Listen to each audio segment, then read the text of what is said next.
Assalamualaikum warahmatullahi wabarakatuh.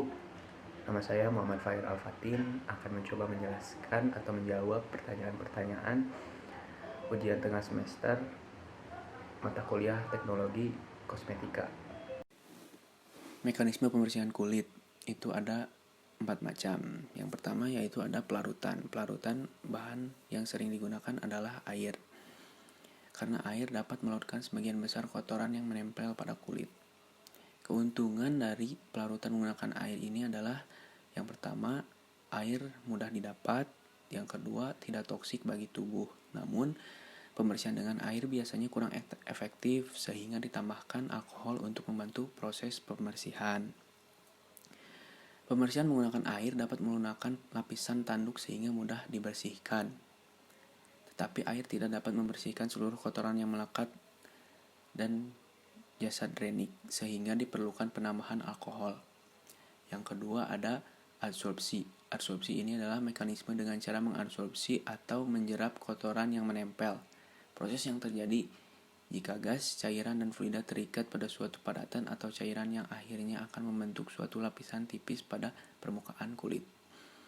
Yang ketiga ada emulsifikasi atau suspensi. Mekanisme ini dengan cara penggunaan surfaktan yang nantinya akan membentuk misel dan mengangkat kotoran yang berupa minyak.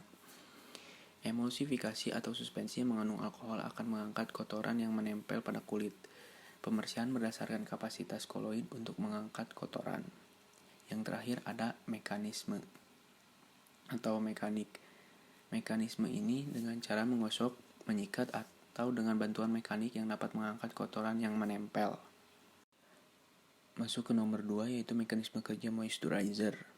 Itu ada 3 mekanisme kerja. Sebelum ke mekanisme kerja, saya akan menjelaskan dulu apa itu moisturizer. Moisturizer atau pelembab adalah lotion atau krim yang digunakan untuk mencegah sekaligus mengatasi kulit kering. Moisturizer tidak hanya dibutuhkan oleh pemilik kulit kering, tetapi juga untuk semua jenis kulit. Masuk ke mekanisme yang pertama yaitu oklusif. Oklusif ini bekerja mengunci kelembaban kulit. Moisturizer oklusif bekerja dengan cara melapisi kulit untuk mencegah terjadinya penguapan. Bahan untuk moisturizer oklusif adalah seperti petrolatum, wax, lanolin, mineral oil, dan silikon. Agen oklusif yang paling populer adalah petrolatum atau bisa dikenal sebagai petroleum jelly yang mampu menahan kadar air dalam kulit hingga 98%. Meskipun oklusif atau kombinasi oklusif dan emollient sangat efektif dalam menjaga kelembaban kulit, tekstur yang berat dan grasi berpotensi menyebabkan masalah kulit pori-pori tersumbat yang dapat berujung pada jerawat atau folikulitis pada beberapa orang. Selanjutnya ada humektan. Mekanisme kerjanya yaitu humektan bekerja dengan cara menarik air ke sel-sel kulit agar kulit tetap terhidrasi. Beberapa jenis humektan yaitu gliserin, AHA atau alpha hidroksi asid, urea, dan sorbitol. Pelembab dengan humektan paling cocok digunakan untuk kulit kering dan tebal pada daerah yang sangat lembab. Gambar di slide menunjukkan bahwa cara kerja gliserin pada kulit. Selain untuk kulit kering, moisturizer dengan humektan juga merupakan moisturizer untuk kulit berminyak, acne prone, dan kulit kombinasi. Moisturizer ini umumnya water based sehingga cocok untuk semua jenis kulit. Jadi water based itu bahan dasarnya berupa air. Seperti itu. Mekanisme kerja yang terakhir yaitu emollient. Emollient bekerja mengisi bagian sel kulit yang kosong karena kehilangan lipid pelembabnya. Setelah ruang kosong tersebut diisi, kulit pun terhidrasi dengan baik dan menjadi lebih lembut. Terdapat moisturizer dengan emollient yang water based, namun lebih banyak yang oil based atau berbasis minyak. Bisa dilihat mekanisme kerjanya di slide.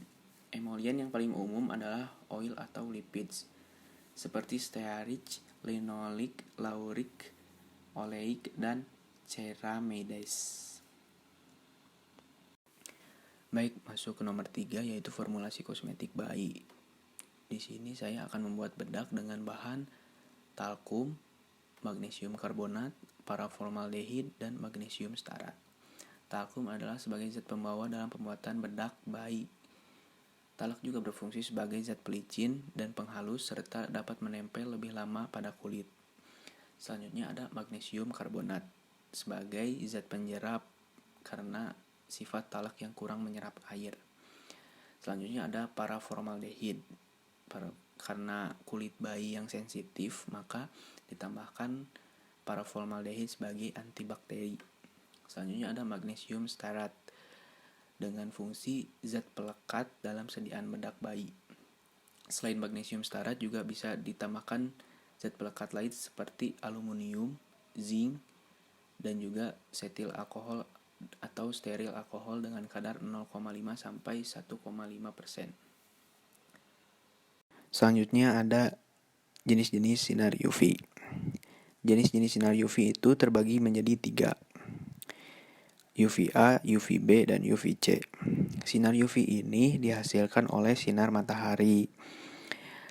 Saya akan menjelaskan satu persatu apa itu sinar UVA, UVB, dan UVC. Sinar UVA adalah sinar yang memiliki panjang gelombang paling panjang di antara sinar UV lainnya, yaitu dengan panjang gelombang 315 sampai 400 nanometer. Paparan sinar UV ini dapat mempercepat proses penuaan pada kulit. Hal ini dikarenakan adanya proliferasi sel kulit akibat sinar UV yang mengakibatkan lapisan epidermis pada kulit mengalami penebalan dan membuat kulit terlihat lebih kusam.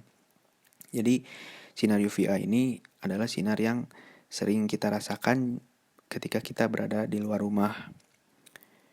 Seperti itu. Selanjutnya ada sinar UVB. Sinar UVB ini memiliki panjang gelombang 280 sampai 315 nanometer. Sinar UVB ini juga merupakan sinar matahari yang dapat menyebabkan kanker kulit karena sifatnya yang dapat merusak DNA.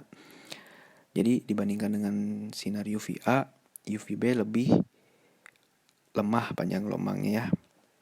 Namun sama-sama bisa menembus lapisan ozon dan bisa mencapai bumi. Dan kita pun bisa merasakannya langsung. Selanjutnya ada sinar UVC. Memiliki panjang gelombang paling pendek yaitu 180 sampai 280 nm. Sinar gelombang UVC ini tidak bisa menembus lapisan ozon dan tidak bisa mencapai bumi. Namun seperti yang kita tahu, lapisan ozon di bumi kita mengalami kebocoran sehingga bisa saja kita terpapar oleh sinar UVC ini. Sinar UVC ini dapat berdampak buruk pada kesehatan kulit dan menyebabkan kemerahan dan reaksi peradangan seperti iritasi pada kulit.